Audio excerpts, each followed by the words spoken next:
Kabut asap akibat kebakaran hutan di sejumlah provinsi di Indonesia mulai berdampak di Provinsi Aceh.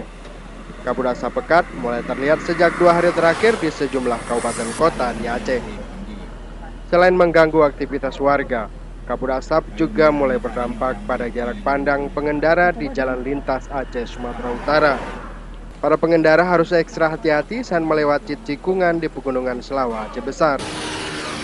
Badan Meteorologi, Klimatologi, dan Geofisika BMKG melansir, jarak pandang akibat kabut asap hanya berkisar 800 meter.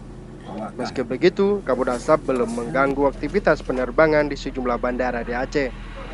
Berdasarkan data BMKG, kabut asap pekat melanda Kabupaten Aceh Tamiang, Aceh Timur, Aceh Utara, Loksmawe, Biren, Aceh Tengah, dan Kota Banda Aceh. Dari Banda Aceh, Rasa Putra melaporkan untuk Aceh Video.